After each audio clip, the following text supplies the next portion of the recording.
Hazel. Yeah, well, you you caught me at the right time because I was thinking, I was listening through, and I was thinking, I should probably see my physiotherapist more often because I'm going to him broken, and he's telling me, all right, you're tight here, you're tight there, But if I've seen him more often, maybe I would have prevented all those issues before it happened. Yeah. Yeah. So thank you so much for that. I should start making more appointments with him. It's so hard because and the same with massage as well. And I appreciate, like I said, you guys are fitting this in with jobs as well and family and stuff. So it's those kind of things that when you're short on time, they're the things that go, like, because you just haven't got it, or it's seen as a luxury that it's like, oh, I'm going to go for a massage. That's kind of, whereas actually, one, I find a massage really useful because it's just 45 minutes or an hour where I just switch off and I stop, which I don't actually do that often. And I would imagine for you guys as well, working and with family or other commitments, actually, that probably could be quite a powerful 45 minutes of time spent of just kind of switching off. And I know it's with a physio or whatever, it can be a bit painful at times, but still it's just that kind of downtime. And I've learned, and I've sidetracked you a bit, but and it's taken me a while to get my head around this, but I've always thought my body has been pretty resilient. And one of my first coaches used to sort of describe me as that the bull that you see in the field, where if it sees some grass the other side of the fence, it just like charges through the barbed wire and it doesn't really notice the barbed wire and it just carries on. But unfortunately, the last few years, and I'm grappling with the age thing and refusing to admit that it's an age thing, I have noticed those little niggles or the things. And when I was younger, I would probably just ignore them and go through. And I never used to do the stretching, the rolling. I never used to do the physio because it was only when you were broken. I didn't really prioritize massage because, again, it was like that additional.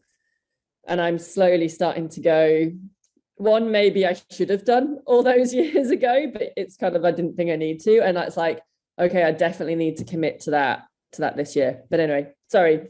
Hazel, give me your question now. Sorry. No, actually, yeah, injury and injury prevention is really like my question because, like, you've mentioned like how much volume you are doing. So just if there's one advice from you, one or two advice from you, like what would it be to prevent injuries and to keep yourself healthy?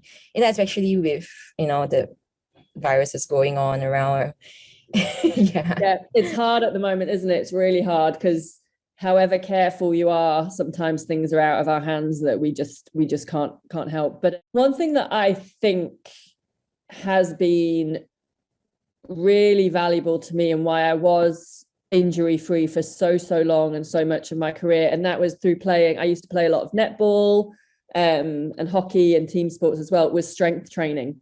I've always done gym work. I've always done strength training, and it doesn't need to be like big lifting or big heavy weights. A lot of it now is more kind of functional conditioning, movement patterns with a bit of weight. And that's also, when you are injured, something, if you have a good strength coach or someone that you can talk to who can give you stuff you can do on the areas that aren't painful, or even on areas. So you guys are probably like the first to know this. I've got a bit of a hip issue at the moment. Don't know where it's come from, but I've been doing lots of exercises to strengthen the muscles around the hip and to stabilize it as much as I can. So hopefully, again, coming out of the injury, I'm actually functionally stronger and better again, still as an athlete.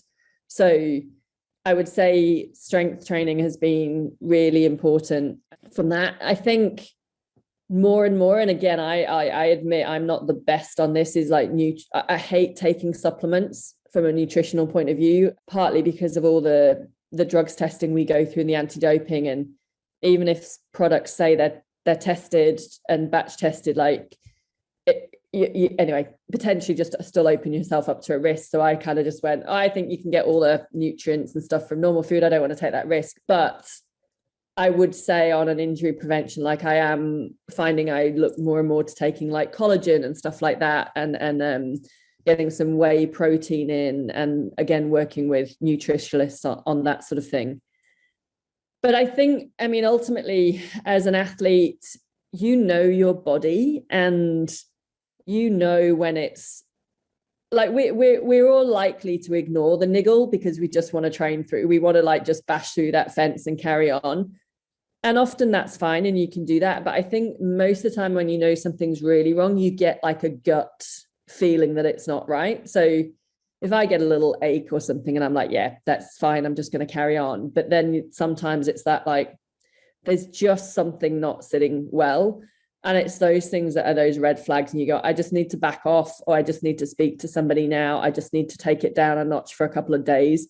And being really conscious of listening to your body and knowing that, because I think ultimately we know our bodies better than anyone else. Like we know it better than the doctor, the physio, and as much support and advice they can give us, if it still doesn't feel right or something else is still wrong or there's just something not right, like that's, you know, that yourself. So I think just being kind of really conscious and aware of knowing your body and knowing like, no, I think this is fine. It's just a training, you know, it's at some tight muscles, it's a training pain. Or when it's like that gut of going, no, I need to push a bit harder to get an answer on this and take it back a notch and rest for a bit. Yeah, I need to stop being that bull and it's hard though, because you want to do it. Like, you know, we've all been there, and often you have to go through it a couple of times where you push through and you realize that actually you go further back before you actually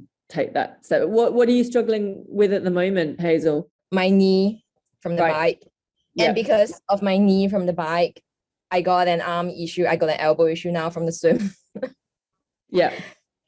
So it's that's the other thing, that it's when you do have, like, you do start getting a niggle, you tend to find you've got to be really conscious you don't compensate in other ways that then throw yourself off that way. But hopefully, fingers crossed. Hi everyone, Laura Siddall or Sid here. Please like and subscribe to IronmanHacks.